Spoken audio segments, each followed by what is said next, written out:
안녕하세요. 강정규 위원장입니다. 조합원님 모두 사무실로 모셔서 설명드리고 싶지만 최근 폭염으로 사무실보다는 편안하게 집에서 시청하실 수 있도록 유튜브 동영상을 제작했습니다.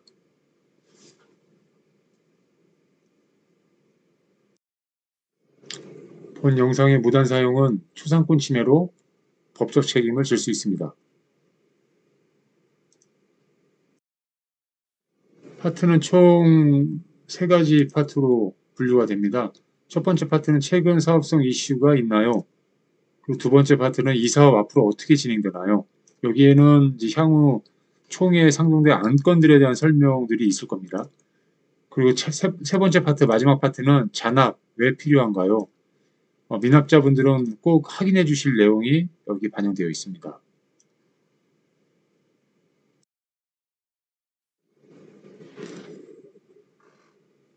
올해 7월 4일자 성남시청 도시주택구 건축과에서 보도한 자료에 따르면 서울공항 고도제한 완화, 속도전, 국방부의 즉각 조정 촉구 하면서 원지방 기준 적용한다라고 명시를 했습니다. 내용 한번 읽어보면요. 지난 6월 공군 제15 특수임무 비행단이 건축물 높이 산정 시 기준 지표면을 절토로 낮아진 지표면이 아닌 자연 상태의 원지반으로 적용하기로 공식 회신했다라고 합니다.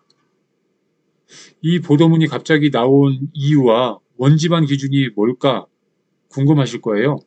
보도자료가 나온 이유는 신흥 3구역이 공영재개발을 하는데 올해 상반기에 성남시청에 사업계획 승인 신청했다가 반려가 났습니다. 따라서 해당 주민들, 즉 조합원이죠. 난리가 났습니다. 그래서 성남시청에 텐트 농성을 펼치면서 항의했고요. 이러한 또 결과물을 배출해냈네요.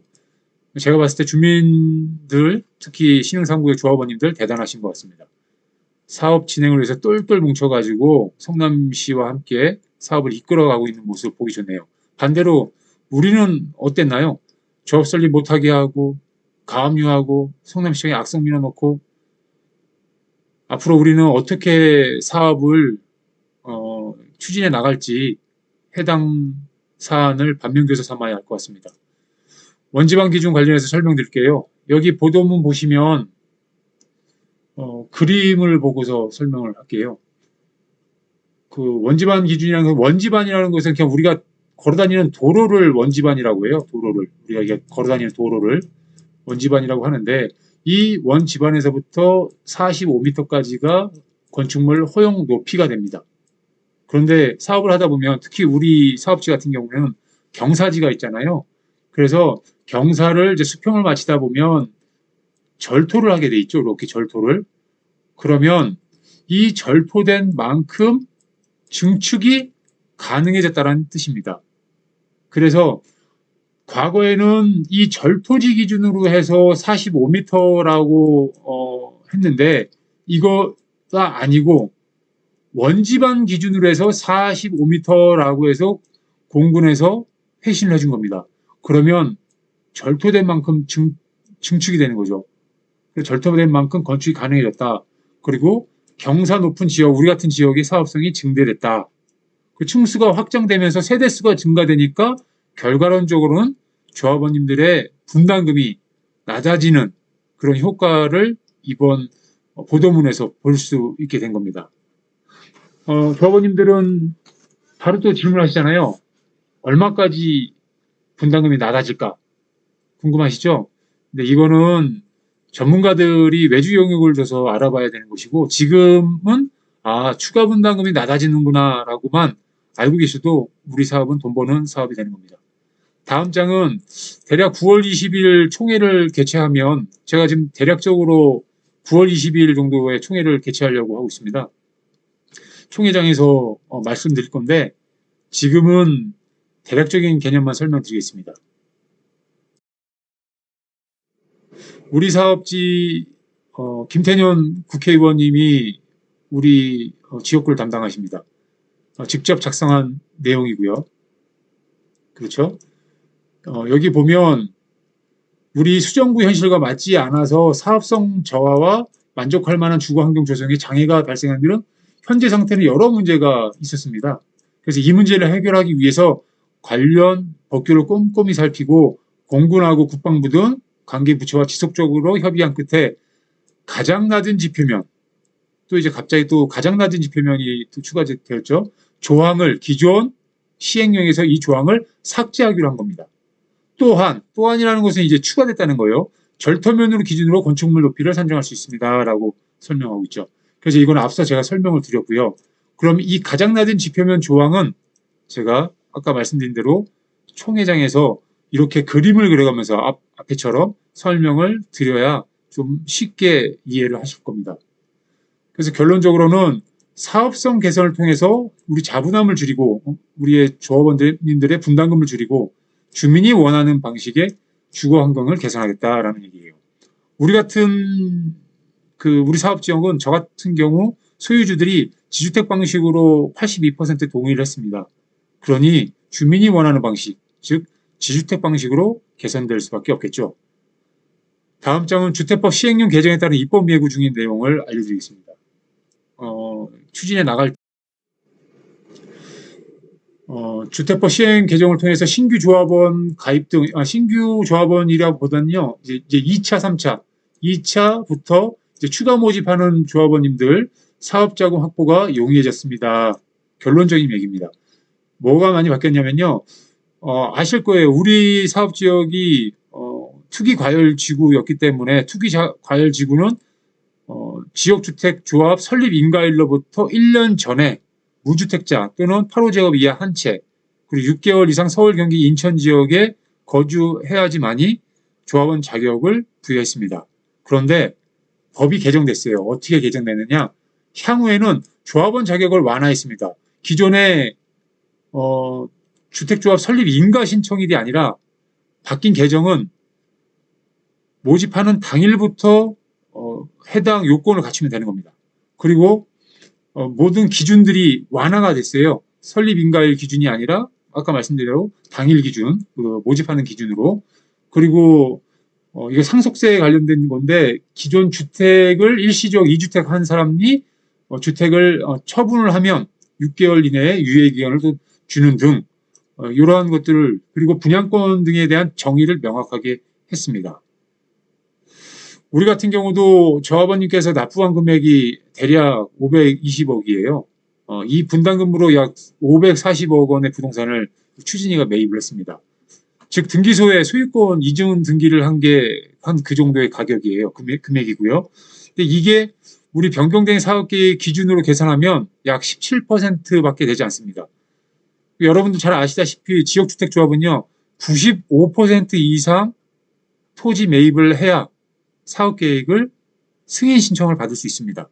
그러면 우리가 현재 17% 확보했잖아요. 그러면 17% 빼기 95%에서 17%를 빼면 78%를 우리가 앞으로 토지를 매입해야 합니다. 그런데 이 토지 매입할 자금을 어디에서 얻어야 하느냐? 그러면 당연히 여러분들 뭐 추가 모집을 하는 방법도 있겠고, 또는 금융권의 브릿지 대출이나 또는 PF 대출을 받아서 자금을 마련을 해야 되는데, 아시다시피 금융권 대출은 지금 22년 이후부터 아예 전면 막혀 있습니다. 금융권 대출은 안 되고요. 그러면 우리가 추가 조합원을 모집해야 돼요.